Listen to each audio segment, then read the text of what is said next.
ईश्वर करुणा सागर त्रिकालदर्शी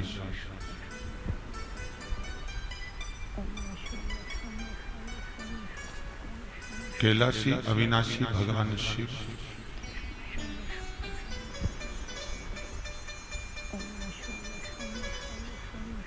जो जीव को सदा सुख का अनुभव कराने वाले हैं।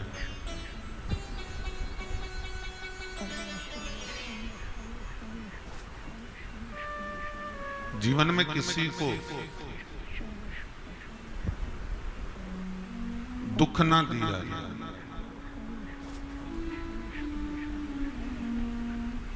मेरे विश्वनाथ की कथा कहती है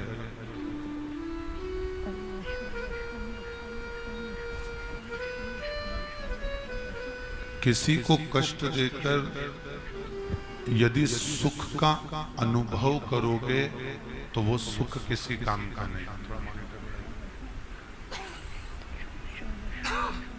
वो सुख किसी काम का नहीं। दूसरे को दुख दिया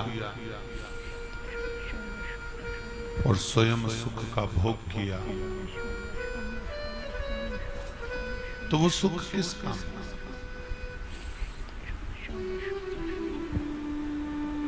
हमारा जीवन मनुष्य की देह,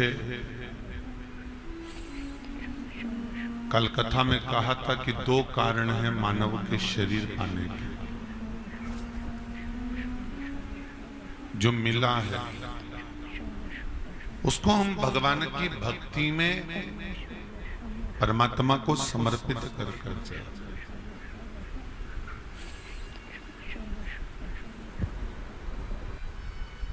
कहते हैं मानव देह अनमोल रे माटी में ना रोल। अब तो मिला है फिर ना मिले, वो कभी नहीं कभी नहीं कभी। ना जाने कौन सा पुण्य, कौन सा सत्कर्म, कौन सी प्रभु की कृपा, कौन सी दया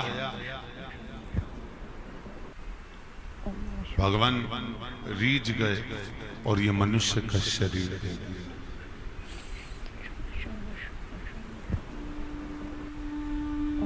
अच्छा, एक बहुत बड़ा प्रश्न लोगों के हृदय में है, महाराज जी हम तो कथा में आते हैं,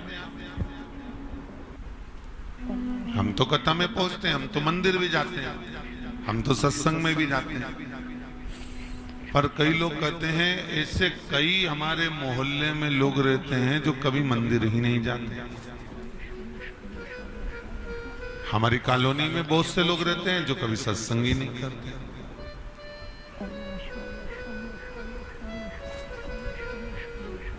उनको तो केवल घूमने फिरने को चाहिए और सब दूर यहाँ वहाँ पार्टी का एंजॉय करते हैं। आज तक मैंने उनको मंदिर नहीं देखा। कई लोग कहते हैं हम कईयों हमारे मोहल्ले में हमारी कॉलोनी में रहते हो, कभी जिंदगी में मंदिर नहीं गए, कभी हमने उनको मंदिर में नहीं देखा, कभी सत्संग में संकीर्तन में नहीं देखा, और हम तो जाते हैं।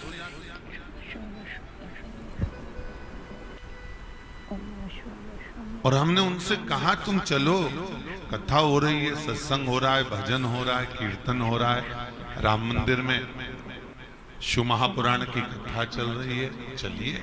तो वो कहते हैं जाकर क्या करेंगे, हो क्या करना,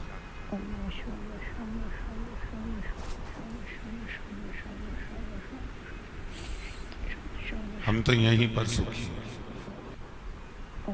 हम अपने पत्नी, अपने बच्चों, अपने कुल में, अपने कुटुंब में, अपने परिवार में सुखी। हमें मतलब नहीं है कथा सत्संग से, हमें मतलब नहीं है देवताओं से। तो कोई कहे महाराज जी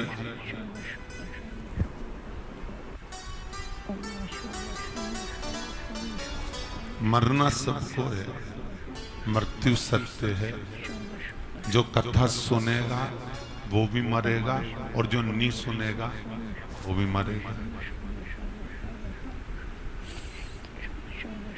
जो मंदिर जाएगा वो भी मरेगा, जो नहीं जाएगा वो भी मरेगा। मरना सबको, मृत्यु निश्चित है। फिर महाराज जब मरना सबको है तो मंदिर जाकर या सत्संग सुनकर, इससे तो फिर हमारी वो मोहल्ले में रहने वाली, वो कॉलोनी में रहने वाली अच्छी जो कभी मंदिर ही नहीं जाती, मरना तो सबको है, फिर वो जाए चाहे नहीं जाए।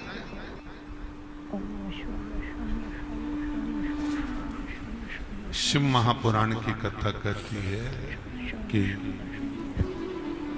शंकर की कथा कह रही है, शंकर का चरित्र कह रहा है।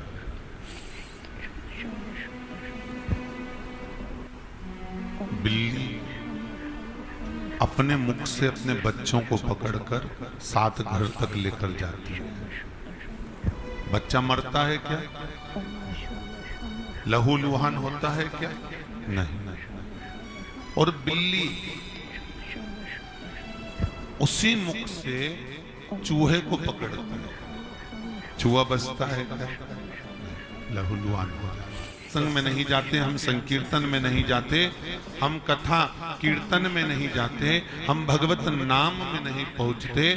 और जो मंदिर जाते हैं, जो सत्संग में जाते हैं, जो संकीर्तन में जाते हैं, उसमें और उसमें बस अंतर इतना है, जो मंदिर, जो सत्संग, जो कथा, जो शिव महापुराण तक पहुंच गया, वो बिल्ली के बच्चे की तरह काल के मुंह से निकल जाता है।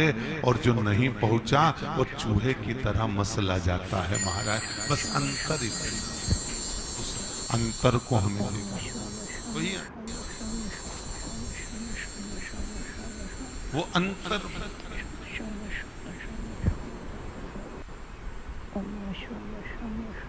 यदि कोई व्यक्ति को बीमारी आ गई, कोई बहुत बड़ा रोग आ गया, बहुत बड़ी तकलीफ आई, और ब्राह्मण से आप पूछने के लिए गए हो, पंडित जी बताइए हमारे को बहुत बड़ा रोग आ गया, तकलीफ आ गई, कष्ट आ गया, तो ब्राह्मण आपको कनक धारा का पाठ करवाएगा क्या? श्री सूक्त का पाठ करवाएगा? पूर्व सूक्त का पाठ करवाएगा? या किसी लक्ष्मी की या अन्य देवता की पूजन करवाएगा? नहीं। अगर किसी ज्योतिषी से, किसी ब्राह्मण से आप पूछेंगे कि हमको तकलीफ आई है, हमको बीमारी आई है, हमको कष्ट आया है, एक्सीडेंट हो गया है, आईसीयू में कोई पड़ा हुआ है, वेंटिलेटर पे कोई पड़ा हुआ है, तो कोई से भी पूछोगे तो एक ही बात कहेगा, महामृत्युंजय का पाठ कर। आप भले राम को भजते हो, आप भले कृष्ण को भजते हो, आप भले नारायण को भजते हो, आप भले देवी का स्मरण करते हो, पर जो आपको कहेगा वो एक ही बात कहेगा कि आप शिव का भजन करो, आप महामृत्युंजय का अनुष्ठान करें, आप शंकर का भजन करें। क्यों? क्योंकि ब्रह्मलोक के देवता ब्रह्मा है, वैकुंठ के देवता भगवान विष्णु है, और मृत्यु लोक का अगर कोई देव है तो वो महादेव है, वो महा। मृत्यु को भी अगर पृथ्वी पर आना है, मौत भी यदि यहाँ आती है,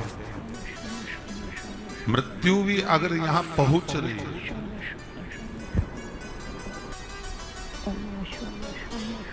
मौत भी अगर यहाँ पहुंच रही है, तो पहले भगवान शिव से पूछती है कि हम यहाँ आ सकते हैं? हम इसको उठाने के लिए आए, हम इसको लेने के लिए आए, क्या आ सकते हैं?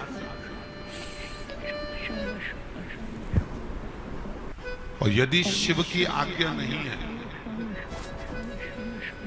शंकर की आज्ञा नहीं है, तो कोई नहीं आ सकता।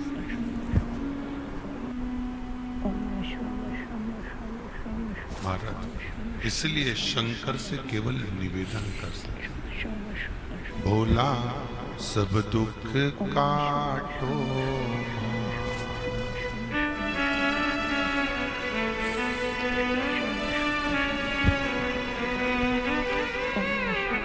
ओ भोला सब दुख काटो।